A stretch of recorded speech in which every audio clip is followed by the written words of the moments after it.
আসসালামু আলাইকুম। ওয়ালাইকুম আসসালাম। সাহুল ভাই ভালো আছেন? আলহামদুলিল্লাহ স্যার, ভালো আছি। এই যে এইটা তো দেখা যাচ্ছে ধইনচার জমি। আচ্ছা, ধইনচা কেন চাষ করছেন আপনি অন্য স্যার, কিছু না আমি করে? অনেক অনেক দইনচা চাষ করছি। আমার এই দইনচা লাভজনক। আচ্ছা, এই ধইনচার লাভটা কি?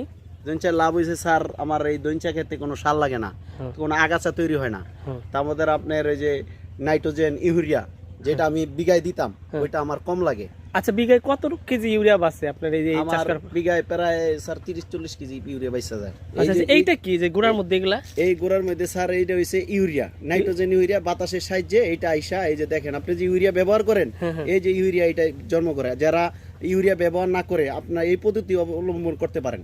ও আচ্ছা, ধইনচা চাষ করলে হ্যাঁ। পরবর্তীতে ইউরিয়া কম লাগবে। কম লাগবে। ও তে এই ধইনচা গাছ কি করে? ফসলও ভালো হবে। এই যে ইউরিয়া এখানে জমা করে? হ্যাঁ হ্যাঁ, ও আচ্ছা আচ্ছা আচ্ছা, তাহলে বিঘায় কত কেজি ইউরিয়া বাঁচে আপনার? আপনার প্রায় 40 কেজি ইউরিয়া বাইসা যায়। ও আচ্ছা আচ্ছা আচ্ছা, তো সবাইকে কি আপনি মনে করেন যে একবার ধইনচা চাষ হ্যাঁ, করা একবার উচিত? যারা চাষ না করে, হুম। এরা আমার মতন নতুন উদ্যোক্তা হয়ে থাকলে চাষ করে দেখতে পারে, অনেক খুব লাভজনক। ও ধইনচা চাষ করা। হ্যাঁ, আচ্ছা আচ্ছা, ধন্যবাদ ভাই আপনাকে।